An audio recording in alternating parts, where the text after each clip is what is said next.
Maaleja Inter!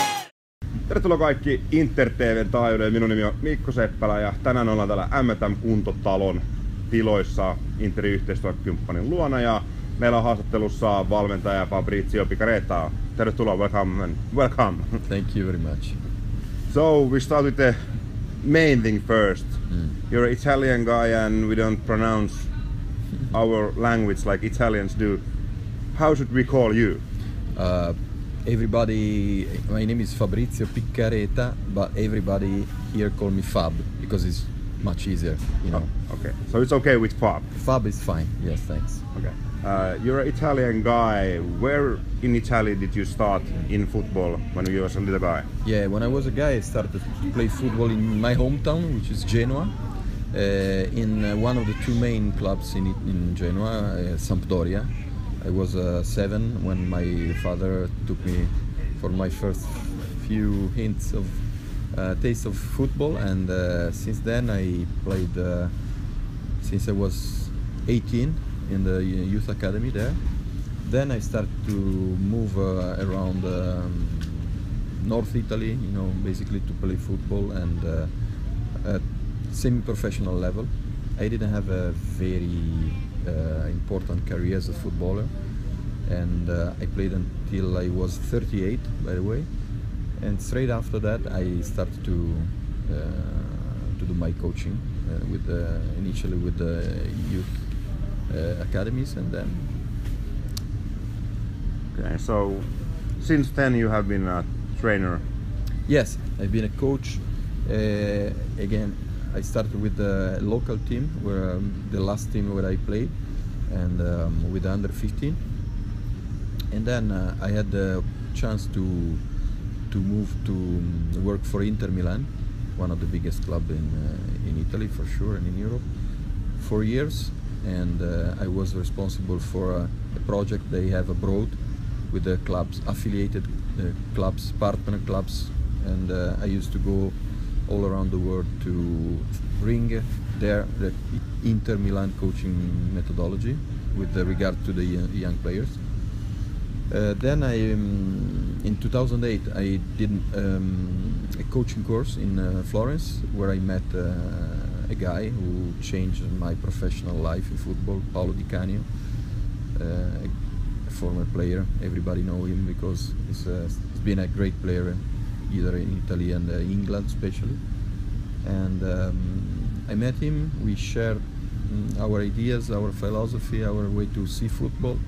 And after 3 years he started his coaching career in England, and he decided to ask me to join him as assistant.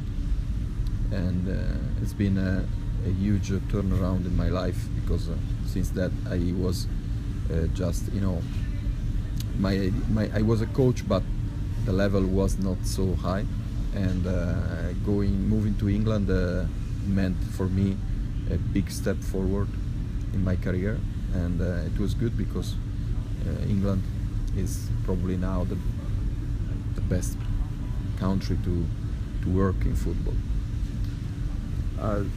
You did say that you were with the youngsters. Do you think that it's good for a coach to start with the youngsters in the academies, and then when you have been working a few years, you know, in football, then you can come up with the adults, or do you think it's okay to go straight to the adults team? I don't agree with this view of these things. I don't consider to coach in the youth academies like a preparation for to coach the adults, because they are two different worlds, two different way of doing things. I don't like. I did that in some way, but it was like something that happened. But in my opinion, there should be coaches that are their main job is to work with young players. I don't see that to work with young players as a preparation for an adult game, because it's totally different. So I think that it's much better if someone, a coach, thinks it's good, he wants to coach the adults, he should start maybe in lower leagues with adults, because sometimes, you know, if you treat young players like you know, like something that you train for yourself because you wanted to do one day coach in the other teams, maybe you're not doing a good job. This is why I think that in the best clubs they have coaches that start with the young players and they progress with the young players. They become more and more good, more and more in depth with that job, because their job is to develop players, not to train players, which is different. Okay. This thing I'm gonna ask you next, it's about from 2003 when Finland played against Italy in somewhere in Sicily, and when we watched the preparation for the game, the warm up, the Italy team, they didn't have a lot of balls in their preparation. The Finnish players were there playing rondo and everything, things like that. Italy came in, they were there about 20 minutes, they was just running, and then back in their closet. When the game started, about 2 minutes, weary, alone, and 1-0, it was offside, but they was much better prepared to the running game. And in Italian football, players have always been in a good running shape. And nowadays other countries also have focused on it. Is this running thing a big aspect in training sessions in pre-season in Italy? Yes, I would say, especially in pre-season. Now football is changed. It's changed the way that you train players. I mean, 20 years ago, if you looked, if you watched an Italian team normal pre-season, you probably seen the first week they didn't even touch the ball, they just run. But it's not anymore like that, even in Italy. You know, running is important, in my opinion, in pre-season, because sometimes if you work only with the ball, you can't control everything.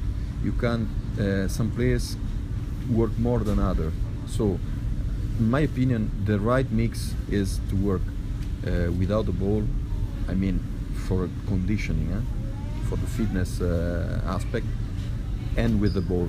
But there is something that you always have to do without the ball, because you can control exactly how a player runs, how much it runs. Because sometimes if you train just only with the ball, some of them will hide, will try to save their energy, while you want them to go over their level. Otherwise, they don't train.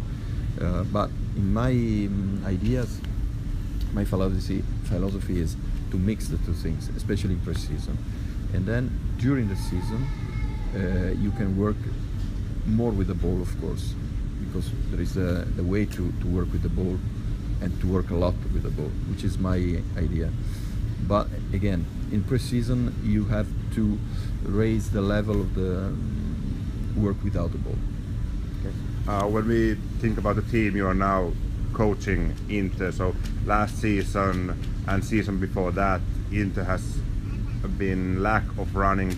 Every game after 1 hour, the gasoline has been all spent, and the games have been awful the last 30 minutes before Shefki came in last season. Have you noticed this in the trainings, that the players have lack of gasoline? Yes, in some way, because it's normal that if these players come from a season where there was this problem, and then there has been a break, of course they came back 2 weeks ago for the start of the pre-season without the right condition. This is why it's important here to have 3 months pre-season. It's a very long pre-season, and the first 2 weeks that ended today, we tried to raise the level and took them at a good level, and then from next week we will start the real work, the hardest work, I would say. But now it was only the case to try and bring them at a level where we can start and work, because next week we'll have a good running test with a clinic here. They will get all the information from the players, because of course There will be players that have to run at a certain intensity. Other players that have to run more or less, it according to their own levels of fitness and other information that we can get from this test. But I agree with you, and Shefki told me the same, that the problem last season was that the players didn't last too much in the game, and this is what we want to do this season. Is one of our main priority, to get them at a level where they can run until the end of the game and to be resistant, which is something that you know, of course I did in the past, and hopefully we will go through. You told me that you have worked with Paolo Di Canio. Yes. He's a big character in football. Safety Coach is also a big character, but Finland is so much smaller country that he's not in the European level, but in Finnish level, Sefki is a big character. Do you like to work with guys who has this kind of charisma? Yes, yes. I worked with Paulo 3 years, and it was a very good partnership, and we did very well together because we won a league. We were winning in the second season the League One. Then we moved to Sunderland in the Premier League, and we managed to save the club. So our 3 years together has been successful. And Paulo, as you said, is a great character. He's a great charisma, big personality. Sometimes his passion take over him, and in some way Shefki is very similar to him. You know, a passionate guy with a great charisma, and my personality is more, you know, cool. I'm the when I work with Paulo, people like to say we were like a yin and yang in the Chinese, you know, the two opposite that they can match together very well. And in some way with Shefki, I found that he's quite similar, because he's a passionate guy, he's a passionate man, and I'm the relaxed one. So we make a good mix. And also, you know, I know Shefki for I've been knowing him for 4 years now, and we always had a very good relationship. Now we had the chance to work together. I'm very proud and to work with him, and of course with for Turku. Okay, so we can describe that Shefki is Caesar and you are Marcus Aurelius, the guy between the people and the main character. Absolutely, yeah. We can say that. What are you waiting for the upcoming season? What I'm waiting for is a successful season. I mean, successful means try and help to reach the best result that we can get with this team. Whether if we will be winning the league or reaching the Europa League first rounds, who knows? But if we can get 100, I want to make sure that we get 100, not 90 or 80. You know what I mean? So this is I'm here to take my experience, past experience, my knowledge, my ideas. Again, with Shefki there is a very good relationship, and we share the same way to work. We share the same aims, and this is good because, you know, the first 2 weeks has been good to try and create a good environment for the players, because as I like always to say, coaching, tactics, fitness help to win, but players win, people win, not coaching, not tactics, not fitness, you know. So the base must be a good environment, a place. We have to create a place in the club where everyone wants to stay, want to join. The place must be happy to stay, to come every day at the training session. So the first few weeks was for us were important to create this kind of environment. Okay. Inter have also a lot of young players in the first team. What is your first impression about these youngsters? You have Ansu Serif, you have Aati Marttinen, then Arttu Hoskonen, guys like these. Yes, unfortunately now Arttu is and Ansu, they got problems, physical problems. They twist their ankles. Unfortunately, when you train when on the artificial pitch is quite common. But I have to say the quality of the young players here is very good. Also, we have this young player Elias Mastokangas, 15 years old. He trained with us without fear. He got good personality. I see him as a very good prospect for Finnish football, not only for Inter Turku.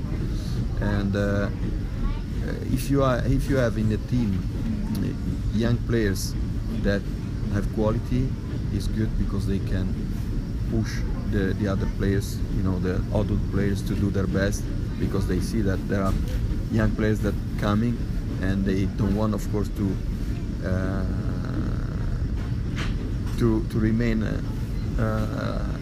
back. So it's good. And you name some players that, in my opinion, are very good. There are others that, in my opinion, can improve and can become one day part of the first team of this club. Okay. Thank you, Fab, really much about this conversation. We're going to take these conversations also at the season, so okay. Be aware. Yeah, no problem. Thank you very much. And good luck with your pre-season. Thanks. Näin siis sitten Interin uusi valmentaja Fabrizio Piccareta, eli Fab meille kaikille tuttavallisemmin. Seuraa Inter TV:n taajuuksia. Tullaan tekemään näitä haastatteluja myös muista hahmoista tämän talven aikana.